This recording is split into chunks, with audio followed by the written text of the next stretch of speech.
Oui, puis 1950, vous avez vécu à Saint-Benoît. Ça faisait tout ce qu'il y avait. Oui. Là, qui m'ont dit, j'ai commencé à entendre mais des tu collègues. sors avec un gars de Saint-Alexis? Là, quand ils ont vu que c'était sérieux et ça allait venir au mariage, ils ont dit, c'était une bande de tueurs, là! On va le faire réputation. Une bande de tueurs à Saint-Alexis. Il y avait trois élèves, la même personne, puis il y avait des autres classes, C'est encore vrai aujourd'hui. Les jeunes aussi. ils disent qu'il y a encore un pont. C'est ça, tout à Après fait. Madame Thérèse, votre livre était, comme on dit, prédestiné parce que c'est l'avenir de dire tant qu'il y a encore des gens pour raconter, il y a des jeunes qui vont l'écouter. Puis il y a aussi du monde qui vont raconter maintenant une autre histoire au jour d'aujourd'hui. Parce que c'est leur histoire, c'est l'histoire de notre génération.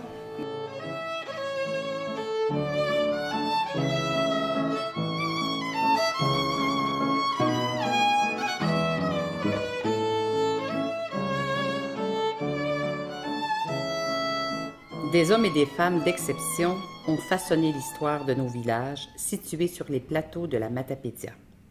Des personnes au caractère bien trempé, forgées à la rudesse du climat et aux difficultés de la vie quotidienne. Agriculteurs, forestiers, entrepreneurs, menuisiers, nos pères ont exercé 1001 métiers afin d'assurer une subsistance à leurs familles nombreuses. Dans cette économie d'autosuffisance, le rôle des femmes, la solidarité et les liens tissés avec la communauté étaient indispensables. La vie sociale et culturelle des plateaux encore très vivante en témoigne. Je ne sais pas si tu veux le savoir, mais comment est-ce que ça a commencé sur notre ferme? Oui. C'est que moi, c'est Sylvestre, mon ancêtre, qui est arrivé de l'île du Prince-Édouard en 1861. Puis avec ses garçons, puis on commençait à défricher la terre, puis à s'installer pour une ferme. Je me rappelle que mon père est parti pour aller à Chêne-de-Roche. Ça devait être en 1934-35, en tout cas j'avais 5 ans. Puis je vois encore mon père embarquer sur un traîneau à chien pour aller couper ce qu'il appelait des spilings. En anglais, c'est des grands poteaux qui se doivent servir pour l'électricité. En tout cas, c'était la compagnie J.W. McDonald de Campbellton. Par après, j'ai su que c'était ça, mais j'étais trop jeune pour savoir. Mais ce que je me rappelle le plus, c'est le chien qui s'appelait Buster. Puis mon père embarquait sur le traîneau pour se rendre à Saint-Jean, près du ruisseau Chamberlain. Et quand vous avez commencé votre magasin, vous n'aviez pas d'argent, vous avez dit, mais vous aviez combien d'argent? Je pense, je sais pas si j'avais 100 pièces. J'avais acheté un peu d'affaires des magasins à Rimouski qui avaient ouvert chez PayPal et ces places-là. Okay. Un peu d'affaires, là. Ouais. Fait que là, vous avez commencé à monter votre stock un peu pour avoir votre magasin pour vendre. Parce qu'il n'y avait pas à Saint-Alexis là, à ce moment-là. Non, il n'y avait pas. Ouais. C'est ça que j'aime aussi au niveau de la petite entreprise. C'est sûr que c'est difficile des fois d'arriver et de toujours faire mes livraisons. C'est épuisant, là, veux pas de trimballer plein de caisses comme ça, mais j'aime ça. J'aime ça parce que j'arrive à l'épicerie, puis je vais rencontrer une personne, elle va dire ah, en tout cas, votre pain, on l'aime. Mon Dieu, c'est comme s'il m'aurait donné 100 pièces direct là.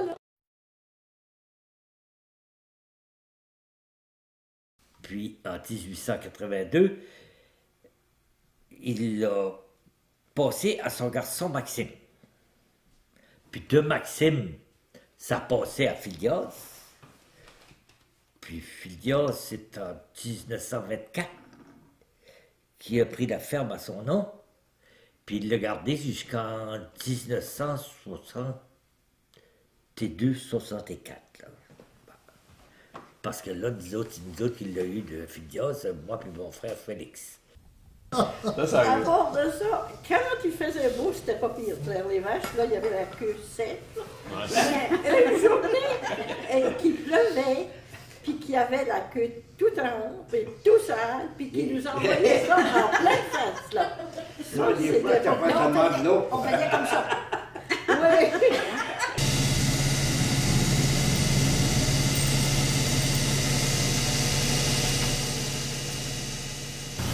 Ben, je sais qu'une bonne moyenne de production, c'est 8000 kg de lait par vache pour une lactation. Puis, nous, on est un petit peu en bas, mais on produit proche de ça. Puis, c'est ça, ça peut être à 8, 9, 10 000. Là. Quand tu es en haut de 8 000, tu as quelque chose de bien. C'est sûr que moi, ce que je trouve le plus dur, c'est 7 jours sur 7, 365 jours. On peut se faire remplacer, mais des fois, c'est pas évident.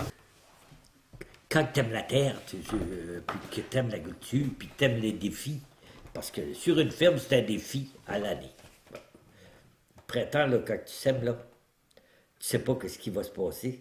Tu sais pas comment tu vas récolter, quelle récolte tu vas avoir. Fait que c'est toujours un défi, puis fait que tu n'as même pas le temps jamais de t'ennuyer parce que tu as toujours quelque chose qui t'attend.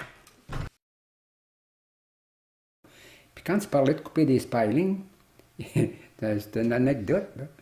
Un petit peu plus tard, il avait dit à maman qu'il faudrait faire chanter une messe pour qu'on ait de la pluie, pour que les billes de bois se rendent mieux, parce que la neige, ça défonçait au mois d'avril-mai.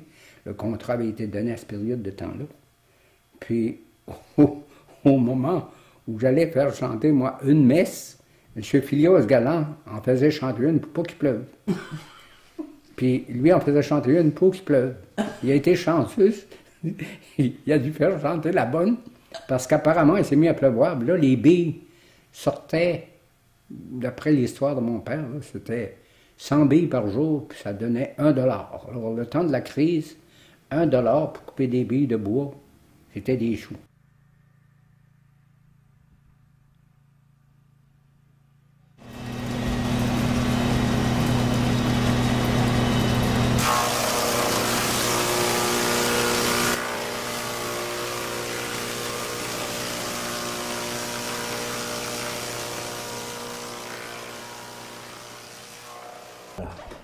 La crise forestière, le bois de construction, ça va très peu. Moi, avant, j'étais dans le bois franc, le bois pour faire du bois de plancher.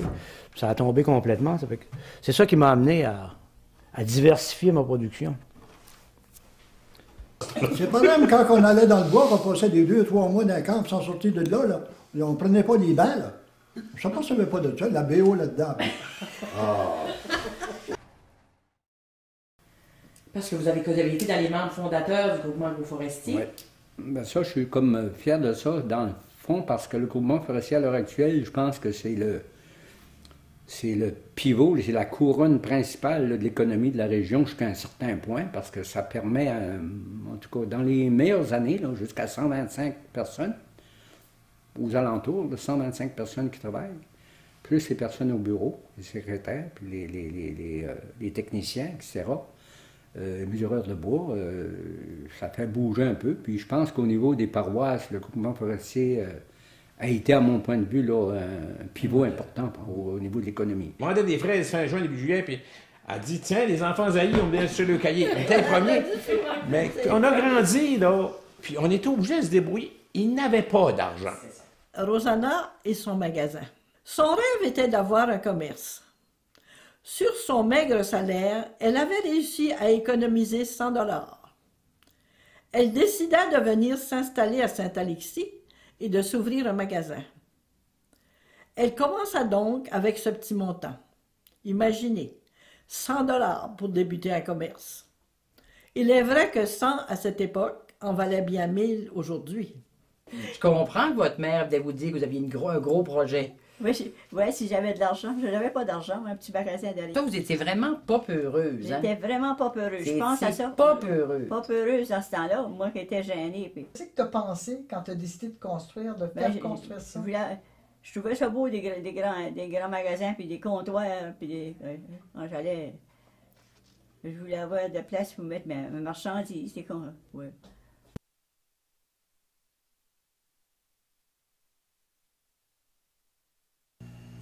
Mes premières démarches ont été très impulsives. C'est tout simplement que je suis venue en vacances et puis j'ai approché les propriétaires. Je leur ai demandé tout simplement s'ils étaient prêts à vendre. C'est un peu un choix, un retour à la source. Puis sur les plantes, les légumes, c'est quelque chose qui m'a toujours passionnée au niveau de la culture. Donc quand j'ai découvert cet endroit parce que c'est un peu un hasard qui a fait que j'ai découvert l'endroit ici, puis que je me suis dit, c'est ça que je veux. Qu'est-ce que vous avez vendu? Ça, des petites affaires, des du linge un peu, j'avais de la vaisselle, j'avais des cadeaux comme des cadeaux de noces, des beaux emballages de serviettes, puis peut-être puis des bonbons, puis des cigarettes, puis de la laine, puis des boutons. Des boutons, oui. Je me rappelle d'avoir fouillé dans vos boutons. Ah oui? Oui, oui. Comme les enfants fouillaient les boutons, le fil puis les aiguilles. Moi, ce qui m'a frappé quand j'ai déménagé à Saint-Alexis, c'était vraiment un sentiment d'appartenance des gens, que les gens ils venaient ici puis ils me disaient « On est assez content d'avoir ça ici ». Ça m'a impressionné beaucoup au début, puis ça m'impressionne encore beaucoup, puis je l'apprécie beaucoup que les gens me disent des fois, que ce soit au niveau des légumes ou que ce soit au niveau de l'horticulture aussi, parce qu'on fait des fois un peu de fleurs, que les gens me disent, écoute, on est allé ailleurs, puis quand on est arrivé le moment d'acheter, on a dit, ben là, pourquoi qu'on achèterait ici quand on a ça chez nous? Fait que ça, pour nous autres, c'est très plaisant, c'est d'avoir cette reconnaissance-là, puis le sentiment d'appartenance des gens. En 1982, Rosanna a décidé que ça faisait assez longtemps qu'elle était derrière ses comptoirs. Elle écoula son stock, qui était maintenant assez considérable, et ferma son commerce. La population de Saint-Alexis et des environs a bien regretté la fermeture du magasin de Rosanna. Plusieurs personnes pourraient en témoigner. Sa marchandise était toujours au plus bas prix possible. Apparemment, ce n'est pas la meilleure manière de devenir riche. C'est vraiment une vocation. Parce que si t'aimes pas ça, tu vas tout t'inventer, puis tu vas être malheureux tout le temps. Puis si t'es pour être malheureux sur une ferme, c'est une place pour être malheureux parce qu'il arrive toutes sortes d'inconvénients. Mais si t'aimes ça, puis t'aimes les défis, t'en manges. J'aime ça, puis j'ai aimé ça, puis j'aime ça encore. Par contre, je vais avoir à prendre des décisions parce que tout le temps, mes parents vieillissent, me retrouver tout seul avec tout ça. C'est un pensez-y bien, puis c'est pas mal de travail. Là. Mais en tout cas, je vais voir, là, mais c'est sûr que j'ai aimé ça. Mais dans tout métier, il y a des pour et des contre, mais des fois, quand il y a trop de contre, c'est pas nécessairement parce que c'est pas un bon métier, mais c'est peut-être juste parce que moi, je suis peut-être appelé à d'autres choses. On verra. Un jour à la fois, puis... C'est sûr moi, je pense qu'il y a encore de la place. À Saint-Alexis, on a des plus belles terres qui ne peuvent pas exister. Puis actuellement, on voit que les producteurs agricoles, ça diminue, faute de relève. Mais je pense qu'on a des bonnes terres. C'est sûr pas pour de la production à grande échelle, en tout cas. Je pense que ce sont des petites productions qui pourraient faire état. J'aimerais ça, je suis rendu, on a parlé de mon âge tantôt, je suis rendu à 80. Puis je serais donc bien fier de voir quelque chose se passer dans le milieu.